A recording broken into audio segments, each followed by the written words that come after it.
Préparation au supramental de Jean-Pierre Aulas. Leçon numéro 3. Le phénomène de la culpabilité.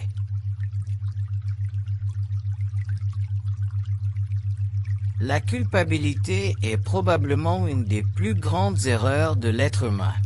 La culpabilité est probablement le plus grand piège de l'esprit humain. Son danger est tellement grand et tellement vaste qu'il affecte tous les êtres humains à un moment donné de leur vie.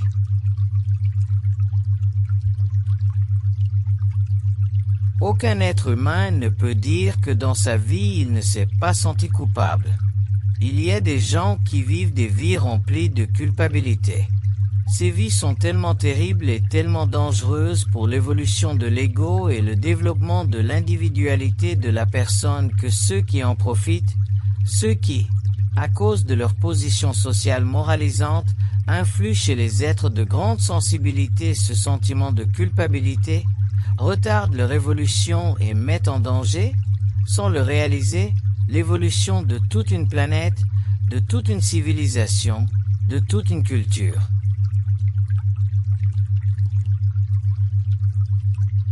Le plus grand danger de la culpabilité, c'est que ce phénomène agit en chaîne et que ce phénomène enchaîne tous les égos qui sont plus ou moins affectés par lui. Et la raison est la suivante, c'est que l'ego, étant seul, l'ego, n'ayant pas de communication avec les plans de la lumière, l'ego, n'étant pas éclairé par une intelligence supérieure à la sienne, n'a pas de point de référence pour déterminer si une action ou une autre doit être prise ou ne devrait pas être prise en relation avec un aspect moral de comportement dans une expérience quelconque.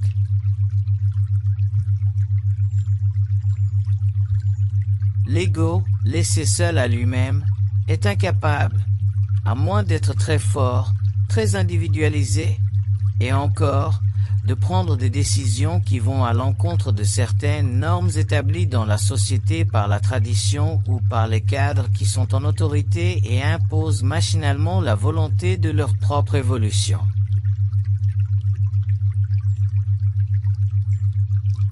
La culpabilité repose sur un fait fondamental, le seul fait qui vaille vraiment la peine d'être étudié.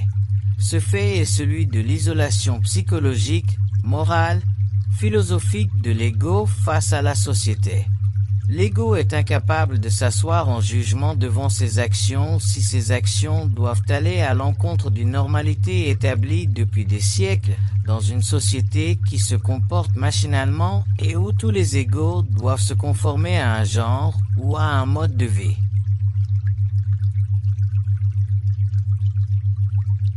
Si l'ego est moindrement fort, s'il est moindrement individualiste, s'il veut moindrement aller à sa façon de son côté, il doit supporter le poids de son action.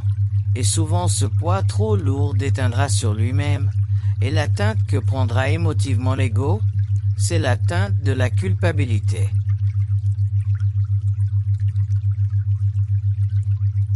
Pour que l'ego ne se sente pas coupable, il est forcé d'agir en relation avec des normes établies et de ne pas trop dévier de ces normes de sorte qu'une action, même si elle retarde l'évolution de l'ego, doit être commise, portée envers les êtres humains afin de maintenir la paix de l'ego. Et les égos agissent ainsi par millions et par milliards de sorte que la conscience sociale prime sur la conscience individuelle. Et nous finissons au bout des siècles avec des systèmes politiques, avec des systèmes sociaux ou des systèmes culturels qui imposent leur volonté à l'ego et qui emprisonnent l'ego dans un cadre qu'il ne peut pas violer par lui-même.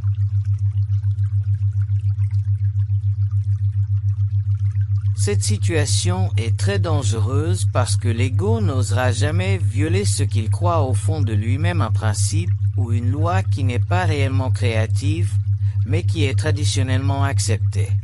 L'ego, par ce fait, grandit et perd de plus en plus de sa volonté. S'il agit par frustration contre le principe établi, il souffre avec le temps de culpabilité qui mène à une insécurité de plus en plus grande. Et cette insécurité le mine parce qu'elle est foncièrement le produit d'une façon anormale d'agir envers les êtres humains.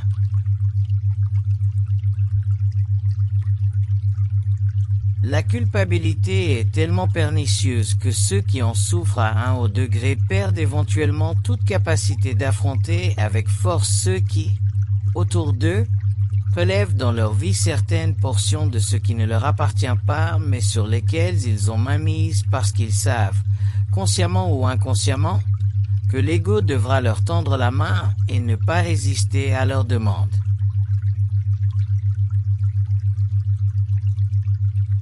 La culpabilité est une erreur fondamentale qui ne peut être ajustée qu'à la lumière de la grande sensibilité intérieure ou à la lumière de l'intelligence de la voix qui parle en soi et qui nous force très souvent à agir et à dépasser les limites de nos craintes relatives à la culpabilité que nous avons envers les autres.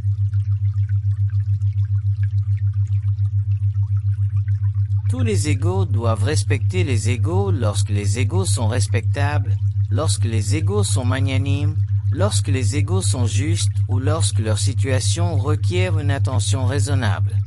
Mais si un égo se sent coupable de ne pas agir de telle ou telle façon en relation avec un autre égo qui demande de lui une extension anormale du don de soi, cet égo doit réaliser intérieurement et avec force le droit de nier la demande que l'on fait sur lui afin de détruire le vampirisme qui, très souvent, et trop souvent, relève de ces êtres qui demandent à d'autres d'être servis.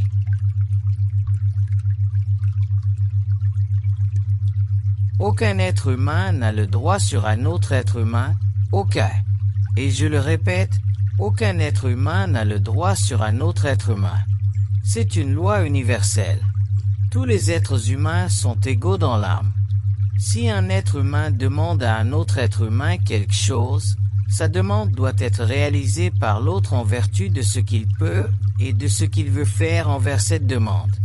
Le raisonnable est toujours de mise dans toute action perpétrée par un égo envers un autre égo. Ce qui n'est plus raisonnable et qui est maintenu en demande doit être mis totalement en question et jugé sur place.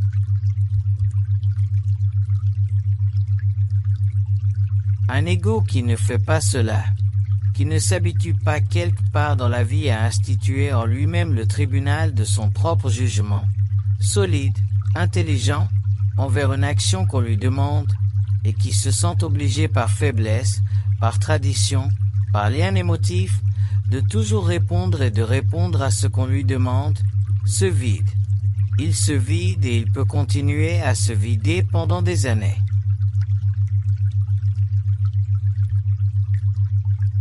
Il y a des gens qui se sont vidés auprès de d'autres êtres pendant des années et qui ont perdu la possibilité d'émanciper leur propre vie, de donner à leur vie de la joie, de donner à leur vie du bonheur, d'élever des familles, d'élever des enfants, de vivre avec des maris ou des femmes, parce que des êtres égoïstes leur demandaient des choses, leur tendaient la main et espéraient et forçaient presque, psychologiquement ou moralement, ces égos à leur tendre la main et à répondre à leurs demandes.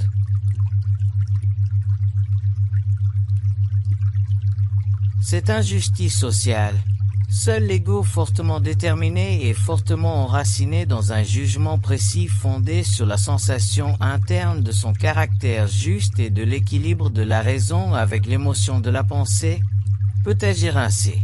Seul l'ego solide, seul l'ego vigilant, seul l'ego équilibré, seul l'ego puissamment assis sur sa conscience interne peut avec le temps détruire ses chaînes et se libérer une fois pour toutes des demandes qui lui viennent de part et d'autre dans la société d'êtres ou d'ego qui ont une très grande facilité à demander, mais qui ont une grande incapacité à donner.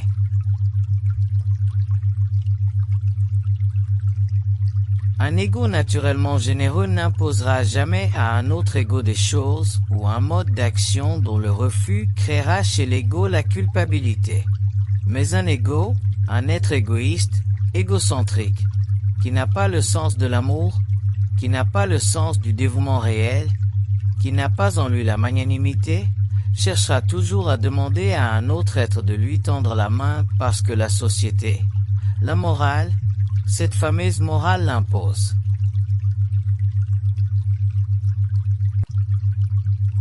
Cet ego cherchera toutes sortes de moyens émotifs pour créer chez l'autre un sens de culpabilité.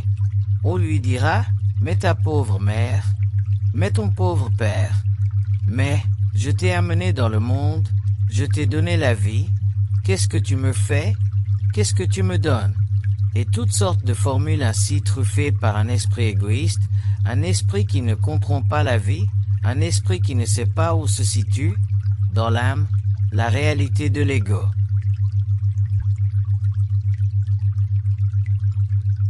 Il ne s'agit pas d'être dur.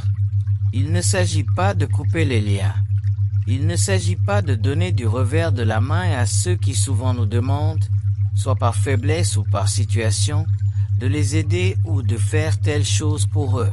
Il s'agit de savoir, par soi-même, si tel ou tel geste est requis justement et judicieusement dans une situation donnée. Et si tel geste n'est pas requis, si tel geste n'est pas indiqué par la science intérieure de l'ego, ce dernier devrait être assez fort pour donner à ce geste une fin ou une limite afin de cesser le jeu de cette mascarade qui masque les rapports réels d'un ego avec un autre.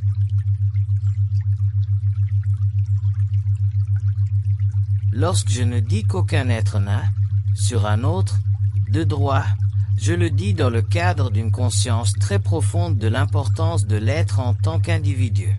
Les rapports qui existent ou qui doivent exister entre deux êtres doivent être des rapports d'équilibre.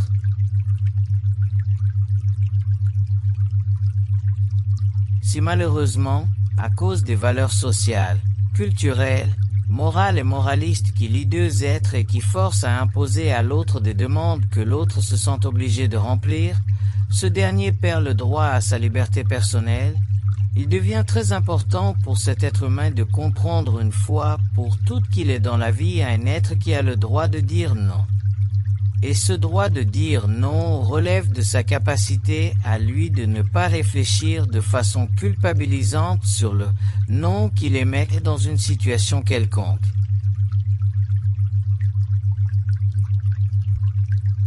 Si vous avez le droit de dire non, dites non et cessez de ruminer les conséquences émotives du non que vous avez prononcé. Ayez la force de vous tenir droit à côté de votre non et cessez de vous culpabiliser par la suite parce que, émotivement, vous n'êtes pas sûr parfaitement de votre non.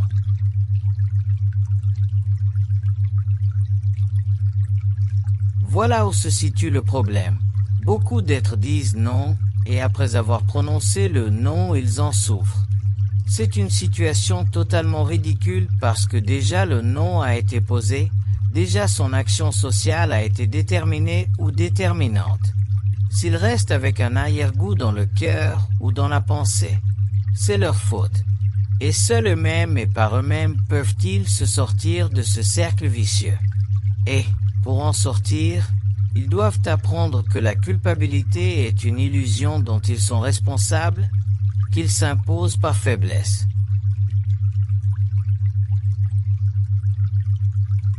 Toute culpabilité est une faiblesse. Toute faiblesse engendre, chez l'être, un aggravement de la faiblesse générale de son caractère, parce qu'une faiblesse est déjà un négatif dans une structure que l'on voudrait positive. Vous ne pouvez pas bâtir une maison avec une faille dans la fondation. S'il y a une faille, il y en aura une autre et une autre.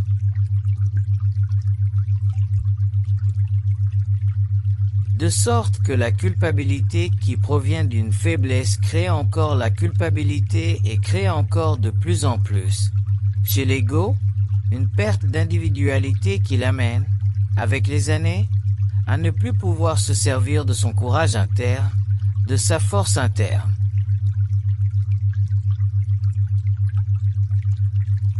Et ainsi, il dilapide ses propres biens au profit des autres, élimine en lui la résistance émotionnelle dont il a besoin pour combattre fortement les événements de la vie, de sorte que cet ego approche avec le temps un âge où il aurait besoin de cette force pour atteindre la maturité.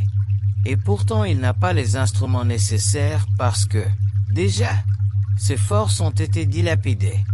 Il a été pendant des années vaincu sur son propre chemin de bataille.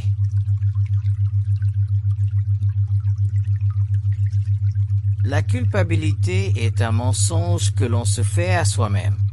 C'est un mensonge qui porte deux têtes, la tête de la faiblesse personnelle et la tête du manque de compréhension de soi-même.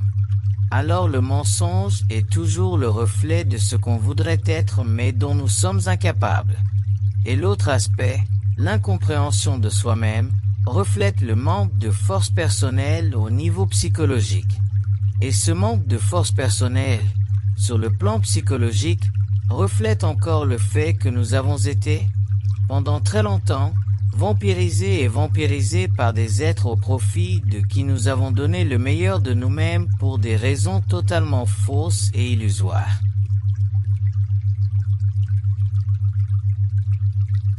La culpabilité reflète, chez l'être humain, une incapacité naturelle d'agir de façon centrique et de pouvoir contrôler, par lui-même, l'allure que prennent ses actions en relation avec un autre ego. Cette incapacité, cette impuissance, reflète chez l'être humain le manque de savoir intérieur qui lui occasionne, dans la vie, une suite de souffrances qu'il pourrait ou aurait pu facilement s'éviter s'il avait pu contrôler un peu plus ses émotions dont bénéficient les autres mais qui l'appauvrissent lui-même.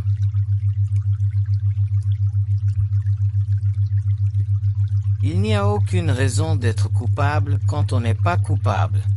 L'ego doit apprendre à amplifier son sens de sécurité personnelle lorsqu'il doit dire non à une situation ou lorsqu'il doit agir d'une certaine façon afin de ne pas souffrir inutilement de culpabilité.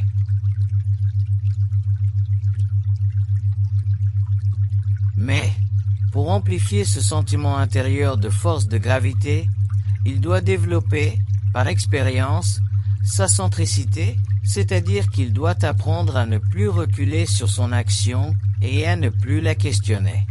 Lorsqu'il aura appris à ne plus questionner ses actions, l'ego sera capable de bâtir en lui une force et cette force deviendra avec le temps plus grande de sorte que l'être humain ne pourra plus souffrir de l'inquiétude psychologique et morale de son action et par la suite ne pourra plus souffrir de culpabilité.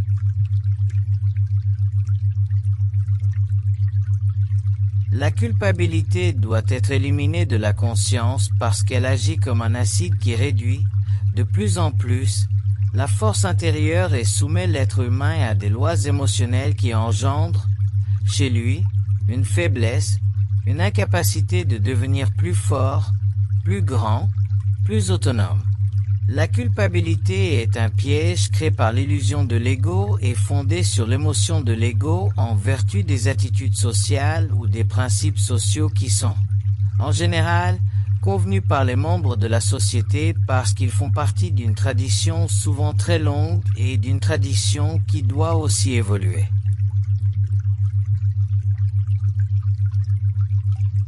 Tant que vous souffrirez de culpabilité, vous serez incapable de voir totalement clair dans votre situation personnelle.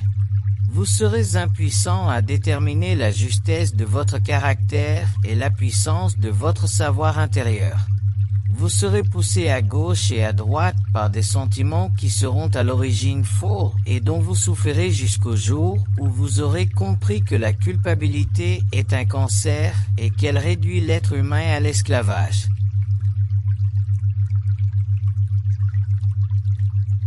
L'être humain doit savoir intérieurement, doit être sûr intérieurement de ce qu'il fait.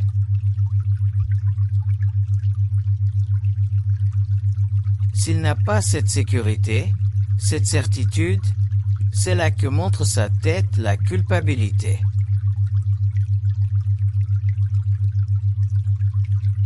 Plus l'être humain manque de savoir interne, plus il manque de certitude interne.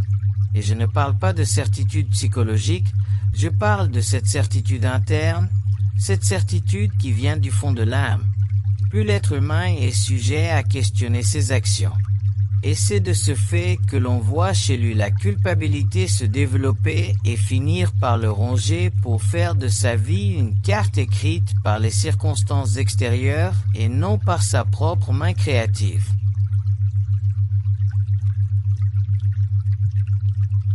Il y a des gens dans notre société, sans parler des autres sociétés, qui ont ruiné leur vie parce qu'ils ont souffert d'une culpabilité mal placée.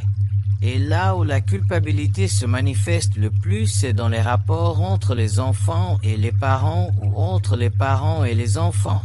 Là où il y a un amour filial ou un amour maternel dont les actions de l'expérience sont sanctionnées par des modes de tradition, qui souvent n'ont plus de place dans une société intelligente, dans une société où la conscience doit commencer à s'établir.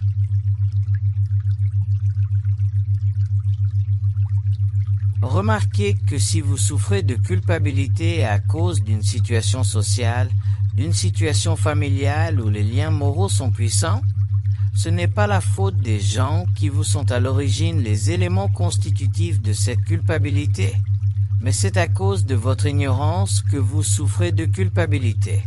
C'est votre propre ignorance qui mène à votre propre impotence. Vous ne pouvez pas blâmer la société. Vous ne pouvez pas blâmer les conditions extérieures de la société. La société est un fait et elle est ce qu'elle est.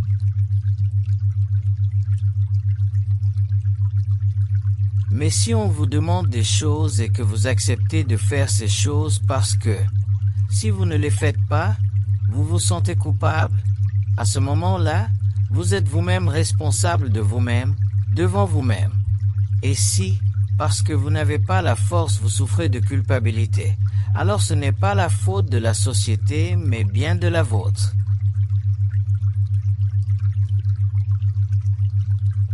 Lorsque vous aurez compris, lorsque vous aurez assez souffert de la culpabilité, lorsque vous aurez assez souffert d'avoir agi d'une façon lorsque vous auriez dû agir d'une autre, vous commencerez graduellement à comprendre et à vous renforcer de sorte qu'un jour, vous pourrez agir d'une façon très nette et très claire, toujours dans une situation d'équilibre, toujours en respectant le droit des autres, le droit réel des autres qui n'est pas le droit faussé par une moralité qui est fondée très souvent, chez ces individus, sur des principes qui fait d'eux des vampires, qui fait d'eux des gens qui ne savent que demander et qui se servent des liens familiaux ou parentaux pour accentuer, dans l'ego victime, des sentiments de culpabilité qui leur servent, à eux, pour atteindre leur fin.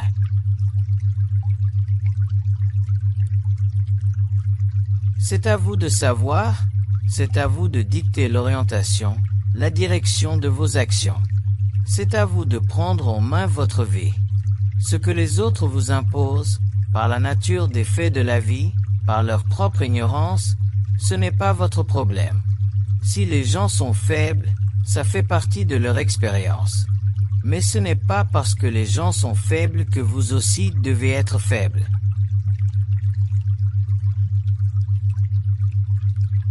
La culpabilité fait partie du mal. La culpabilité est un mal et un très grand mal parce qu'elle empêche l'être humain d'atteindre le centre de lui-même. Et le mal, c'est que lorsque l'être humain atteint le centre de lui-même, il n'a plus de pouvoir sur lui. Le mal se sert de la culpabilité pour perpétuer dans la société des formes cancéreuses qui se propagent pendant des siècles, des générations, et qui lui permettent d'entraver constamment l'évolution de l'être humain, qui lui permettent d'empêcher que l'être humain devienne centrique, c'est-à-dire qu'il fonde sa vie sur ses sentiments internes basés sur les forces de l'âme.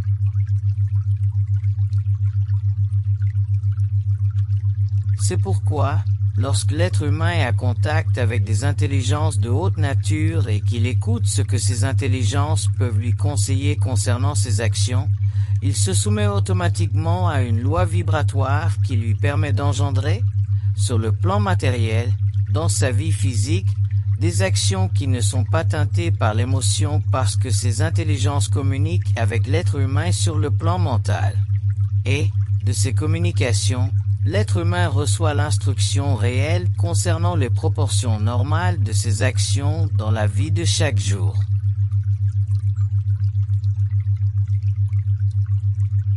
Si l'être humain est à contact avec ses intelligences, avec cette voix intérieure qui est près de lui et qui cherche à l'aider, alors il peut commencer à développer la certitude dont il a besoin dans ses actions parce que ce qu'il reçoit comme signal d'en haut n'est pas impliqué dans l'émotion humaine.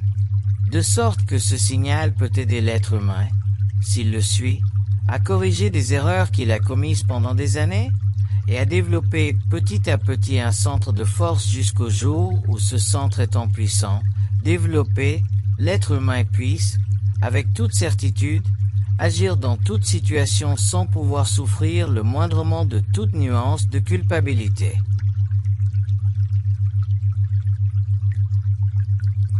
À partir de ce moment, il est libre, il agit précisément, il ne regarde plus jamais en arrière. Il avance tout droit et sa vie devient de plus en plus un mouvement rapide d'expériences qui l'enrichissent et font de sa vie quelque chose de particulier, quelque chose de très personnel.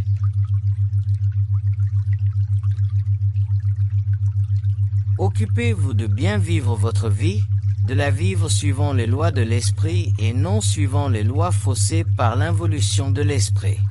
Et, à ce moment-là, vous serez heureux et les autres, près de vous, auront à leur juste mesure.